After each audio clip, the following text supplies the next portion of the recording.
আসসালামু আলাইকুম। সংবাদে আপনাদের সবাইকে স্বাগত জানাচ্ছি। আমি ফিরোজ তোহা। শুরুতেই সংবাদ শিরোনাম।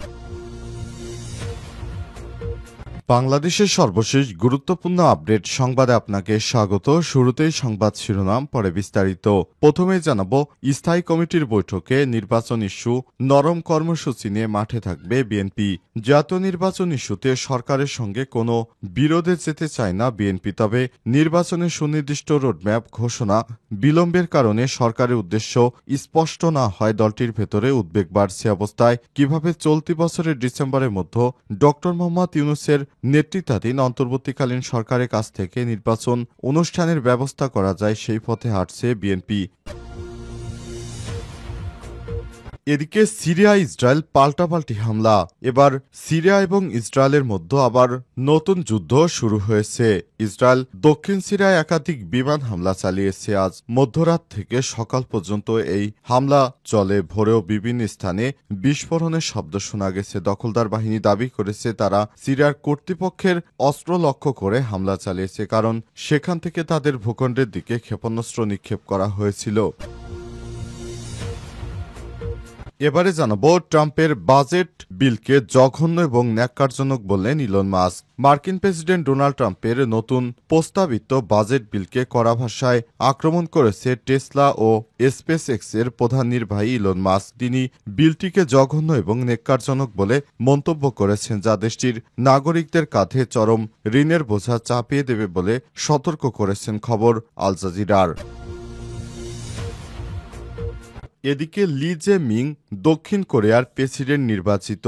ডেমোক্র্যাট পার্টির প্রার্থী লি জে মিং দক্ষিণ কোরিয়ার পরবর্তী নেতা হিসেবে নির্বাচনে জয়লাভ করেছেন। তার প্রধান প্রতিদ্বন্দ্বী পিপলস পাওয়ার পার্টির নেতা কিম মুন সু পরাজয় স্বীকার করেছে। এক বিবৃতিতে কিম মুন সু বলেছেন, আমি জনগণের সিদ্ধান্ত সম্মানের সঙ্গে মেনে নিয়েছি। গাজায় খাদ্য সংগ্রহ করতে গিয়ে লাশ হয়ে ফিরলেন ২৭ জন নিরীহ ফিলিস্তিনি। দক্ষিণ গাজা উপত্যকায় একটি খাদ্য বিতরণ কেন্দ্রের কাছে দখলদার ইসরায়েলি বাহিনীর গুলিতে অন্তত ২৭ জন নিরীহ ফিলিস্তিনি নিহত হয়েছে এবং ২১২ জন আহত হয়েছে। এরপর তৃতীয় দিন এ ধরনের হামলার ঘটনা ঘটল। আজ ফিলিস্তিনের স্বাস্থ্য কর্তৃপক্ষের বরাত দিয়ে দ্য গার্ডিয়ান এই তথ্য নিশ্চিত করেছে। প্রিয় দর্শক, এতক্ষণ শুনছিলেন সংবাদ শিরোনাম, এবারে বিস্তারিত। তবে তার আগে বন্ধুরা, অনুরোধ থাকবে এই সংবাদটিতে একটি লাইক দিন।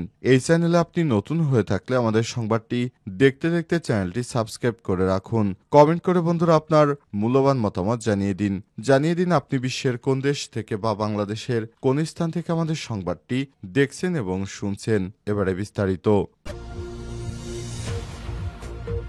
স্থায়ী কমিটির বৈঠকে নির্বাচন ইস্যু, নরম কর্মসূচি নিয়ে মাঠে থাকবে বিএনপি।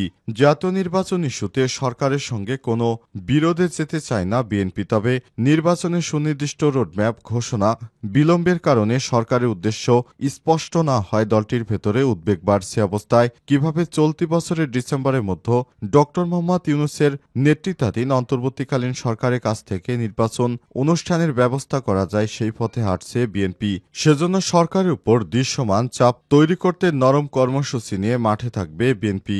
এর উদ্দেশ্যই অংশ হিসেবে মিত্র রাজনৈতিক দলগুলোকে নিয়ে সমন্বিতভাবে নির্বাচনী ঐক্য তৈরি করতে চায়। এরই অংশ হিসেবে ঈদুল আজহার পর রাজধানীতে সেমিনার বা কনভেনশন ধরে কোনো সর্বদলীয় মতবিনিময় আয়োজন করবে। পাশাপাশি সরকারের কার্যক্রম এবং সচিবালয় সরকারি কর্মচারীদের আন্দোলনের দিকে নজর রাখবে বিএনপি। আজ স্থায়ী কমিটির বৈঠকে সব ইস্যু নিয়ে বিস্তারিতভাবে আলোচনা করা হয়। এতে দেশের চলমান রাজনৈতিক পরিস্থিতি বিশ্লেষণ করে নিজ অবস্থান তুলে ধরেন নেতারা। স্থায়ী কমিটির নেতারা মনে করেন, জাপান সফরে প্রধান উপদেষ্টা নির্বাচন নিয়ে যে বক্তব্য দিয়েছেন তা অনাকাঙ্ক্ষিত। এতে মর্মাহত হয়েছে বিএনপি, কারণ অন্তর্বর্তীকালীন সরকার বলেছেন বিএনপি ছাড়া আর কোনো দল রাজনৈতিক চায় না। তবে বিএনপি বলছে সব দলই রাজনৈতিকভাবে নির্বাচন চায়, কিন্তু বাংলাদেশের সমস্ত বিষয়গুলো বিশ্লেষণ করলে দেখা যাচ্ছে শুধুমাত্র বিএনপি ছাড়া বাস্তবে আর কোনো দল রাজনৈতিক নির্বাচন চায় না। শুধুমাত্র বিএনপি নেতারাই প্রতিদিন নির্বাচন করছে। তাই অন্তর্বর্তীকালীন সরকার সেই কথাটি রিপিট করেছিলেন যে শুধুমাত্র বিএনপি নির্বাচন করছে।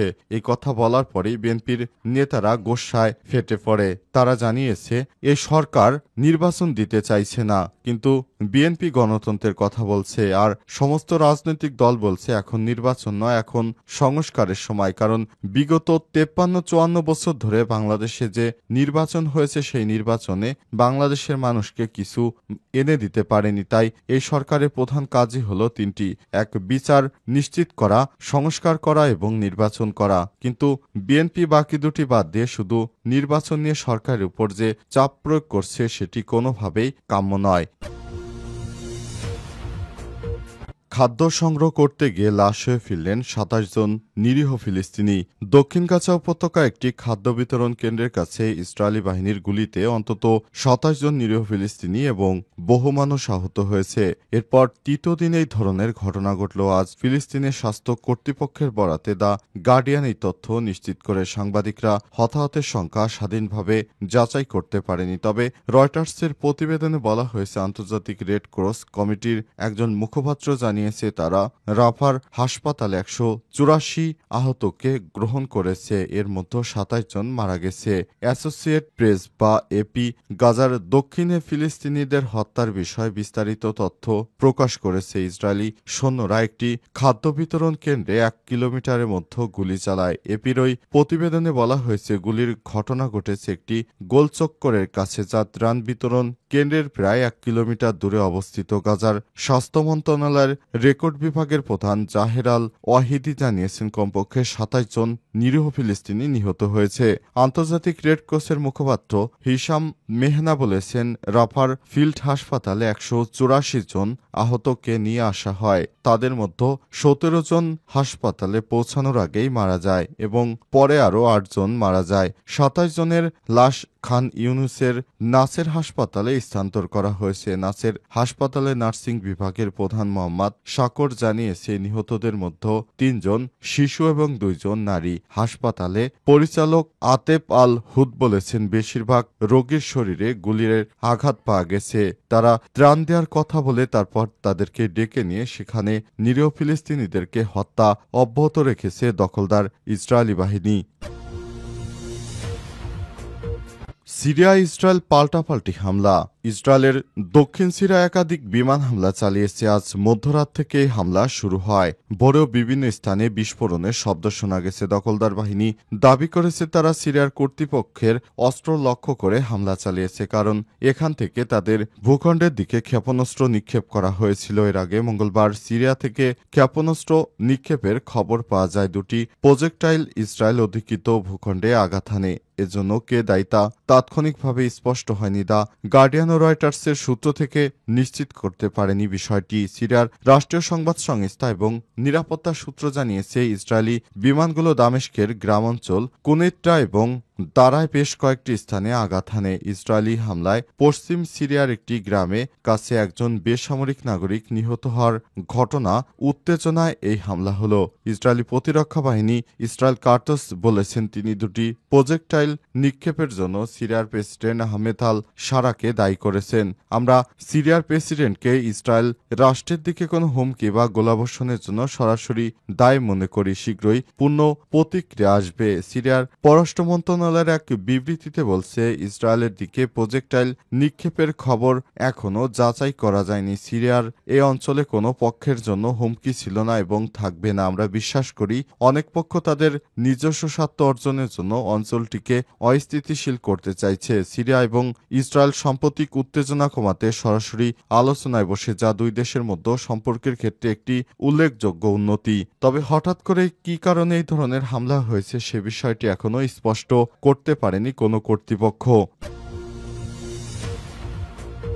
ট্রাম্পের বাজেট বিলকে জঘন্য এবং ন্যাক্কারজনক বললেন ইলন মাস্ক। মার্কিন প্রেসিডেন্ট ডোনাল্ড ট্রাম্পের প্রস্তাবিত নতুন বাজেট বিলকে কড়া ভাষায় আক্রমণ করেছেন টেসলা ও স্পেসএক্সের প্রধান নির্বাহী ইলন মাস্ক। তিনি বিলটিকে জঘন্য এবং ন্যাক্কারজনক বলে মন্তব্য করেছেন, যা দেশটির নাগরিকদের কাঁধে চরম ঋণের বোঝা চাপিয়ে দেবে বলে সতর্ক করেছেন তিনি। খবর আল জাজিরার। আজ আল জাজিরার এক প্রতিবেদনে বলা হয়েছে, একাধিক সামাজিক যোগাযোগ মাধ্যম পোস্টে ইলন মাস্ক এই বাজেট বিলের তীব্র সমালোচনা করেছেন। কয়েকদিন আগেই মাস্ক ট্রাম্প প্রশাসনের ডিপার্টমেন্ট থেকে অন্য গভর্নমেন্ট এফিসিয়েন্সি বা ডিওজিই এর প্রধান হিসেবে তার দায়িত্ব শেষ করেছেন। ওই পদে তিনি সরকারি ব্যয় হ্রাস এবং অপ্রয়োজনীয় খাত চিহ্নিত করে সেগুলো বাতিলের দায়িত্ব নিয়েছিলেন।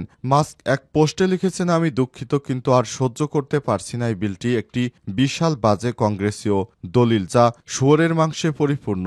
যারা এর পক্ষে ভোট দিয়েছেন তাদের লজ্জা হওয়া উচিত। আপনারা জানেন আপনারা ভুল করেছেন। এই বিলটি বাস্তবায়িত হলে বাজেট ঘাটতি $2.5 ট্রিলিয়ন পৌঁছাতে পারে বলে দাবি করেছেন তিনি। এতে যুক্তরাষ্ট্রের জনগণ ভয়াবহ ঋণের মুখে পড়বে বলে সতর্ক করেছেন মাস্ক।